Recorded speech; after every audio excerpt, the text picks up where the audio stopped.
Assalamualaikum everyone. Let's begin with the background of Fintech. Fintech, or short for financial technology, refers to the use of digital tools to improve and automate financial services. It roots back to the 1970s and 1980s with the rise of electronic banking and online stock trading. However, the real boom came after the 2008 global financial crisis. People lost trust in traditional banks, and at the same time, smartphones and internet access become widespread. This creates the perfect environment for fintech to grow. One of the most transformative innovations in this space is mobile banking. It allows users to manage their finance, like check their balance, transfer money, and pay bill at any time and anywhere just using a smartphone. In Asia, especially in China, mobile banking adoption has been a phenomenon. Platforms like Alipay and WeChat Pay have revolutionized how people to make payments, save money, and even invest. This shift has empowered consumers, especially the younger generation, to take control of their financial lives with the greater convenience and discipline. Now, let's explore the purpose of fintech, why it exists, and why it matters. First, fintech promotes financial inclusion. It brings essential services to people who were previously excluded from the formal financial system, especially in rural or low-class areas. Through mobile apps and digital wallets, even those without a bank account can now save, borrow, or make a payment. Second, fintech improves efficiency.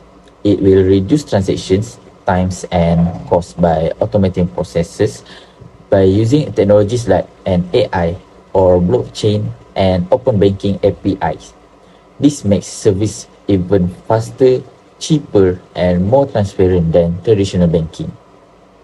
Third, fintech drives innovation and competition. Startups challenge the status quo, forcing banks to modernize their services. This leads to better products for consumers, like robo-advisors, peer-to-peer lending, and digital-only banks. And lastly, fintech empowers users with tools for budgeting, real-time expenses tracking, and automated savings. Individuals can gain more control over their financial lives. This is especially impactful for younger generation, tech-savvy users who prefer managing money on their phones. Today, I will talk about current issue in Malaysia, buy now, pay later, also known as BNPL. BNPL is a type of financial service that lets people buy things now and pay later in small installments, usually without interest. It is very popular in Malaysia, especially among young people and those with lower income. Because why? It is convenient, fast, and doesn't need a credit check or loan approval like a loan. However, even though BNPL looks easy, it brings many problems. The first problem is that many people cannot track their debts. They use many apps like SPayLater, Atome, and GrabPayLater at the same time. Each app only shows its own balance, so users cannot see the total amount they owe. This can lead to accidental overspending and serious money problems. The second problem is overspending. Because people only pay a small amount at the start, they feel like the item is cheap. For example, a phone that costs 1,000 ringgit may look affordable at 250 ringgit now, so they buy more and more without thinking about future payment.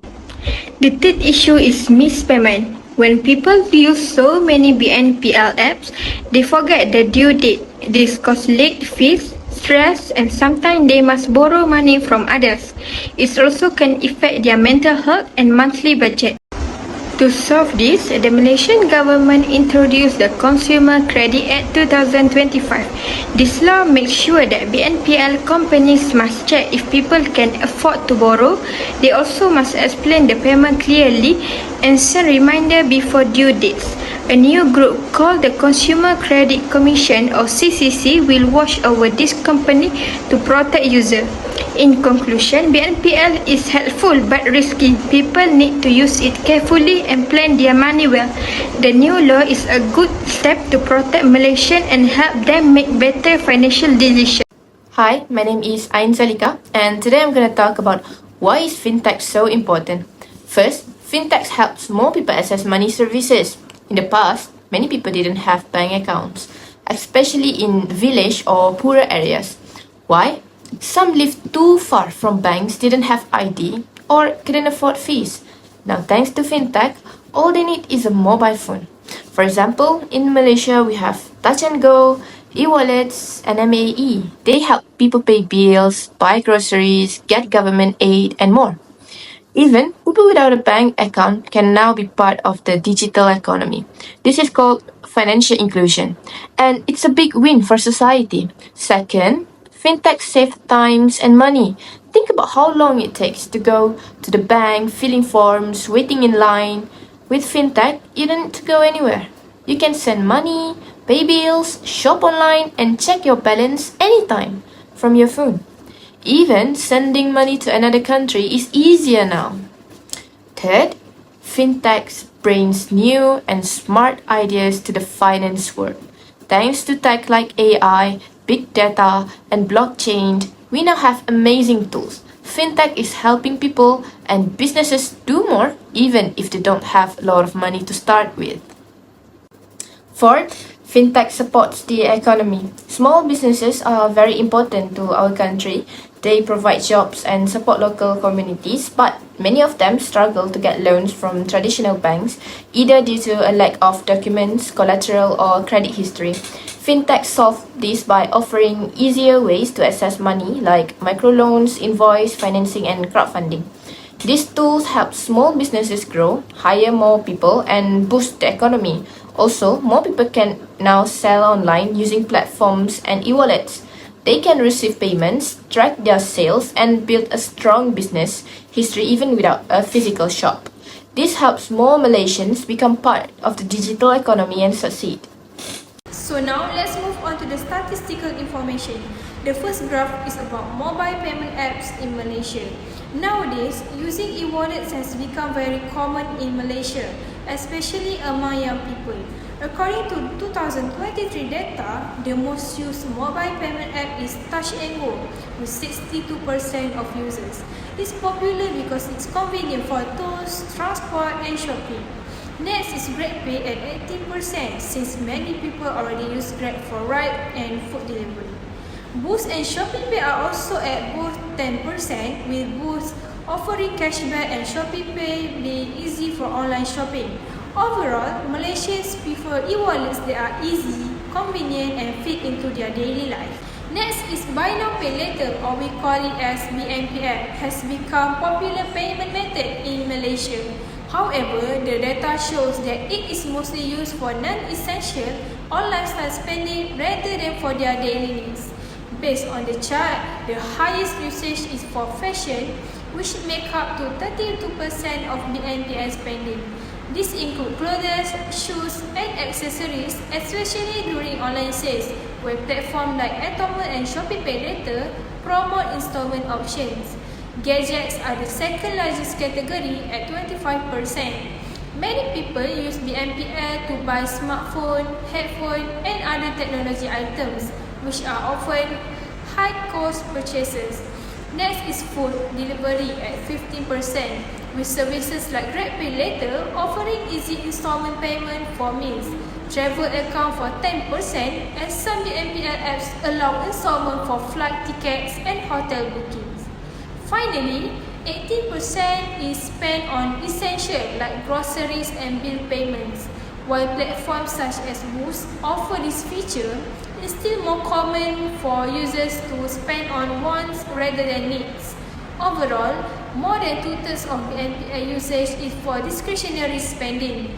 This highlights the importance of managing spending carefully, as over-reliance BNPL could lead to financial stress if not used wisely.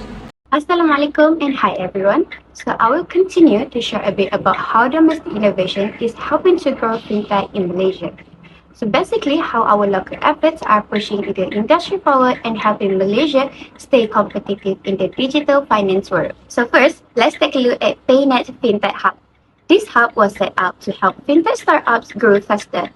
It gives them direct access to funding, connection with big industry players, and even chances to work with international companies. So one cool thing about the hub is that it focuses on two things: community and catalyst. Startup that join will get to connect with other founders and experts, and they will receive over 550 hours on hands-on guidance. These mentors come from the banking, payment, and tech industry, so there's a lot of opportunity for partnership and learning. Next is Technovasi Accelerator, which was launched by GS Bank and GROUP Malaysia. This program is 6 months long, and they have already picked their first 8 fintech startups. The goal here is to help these local startups with mentorship and resources, so they can build tech solutions and make Malaysia's financial system stronger and inclusive. It is also about helping Malaysia stand out as a leader in digital finance in this region. And lastly, we have Digital Asset Innovation Hub, or DAI for short. This was launched in June 2025 by Bank Negara, the Securities Commission, and the Ministry of Finance. It acts like a sandbox where startups can safely test out new tech like stablecoins, programmable payments, or a tokenized asset.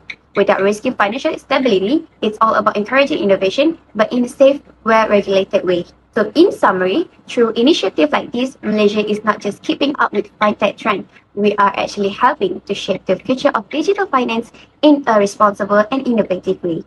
Thank you. Now, I'd like to share some practical recommendations for using Buy Now Pay Later services for more responsible. First, we should always track all our payments. This means keeping a simple list or using a budgeting app to record every BNPL purchase and payment date. By doing this, we can see our total debt and avoid any surprises. Second, it's important to avoid overspending. We can set a personal spending limit and consider whether the purchase is worth paying in full upfront or not. This helps us make a smarter choices and not get carried away by small installments. Next, we need to make sure we pay on time. Setting reminder on our phones or enabling automatic payment can help us avoid missing due date and getting charged for extra fees. Finally, we should stay informed. It's a good idea to learn about the risks and always read the term and condition before using any BNPL services. By following this simple step, we can enjoy the benefit of BNPL without falling into financial trouble. To conclude, Fintech is really changing how we handle money in Malaysia by making our financial services easier and more flexible to use. Buy Now Pay Later is one popular example, especially among young people like us. But it also comes with challenges such as losing track of debt, spending more than we should, and missing payment. That's why it's important for us to use this tool wisely by managing our spending carefully and making sure we pay on time. With better financial education and support, Fintech can help us build healthier money habits and safely join the digital economy.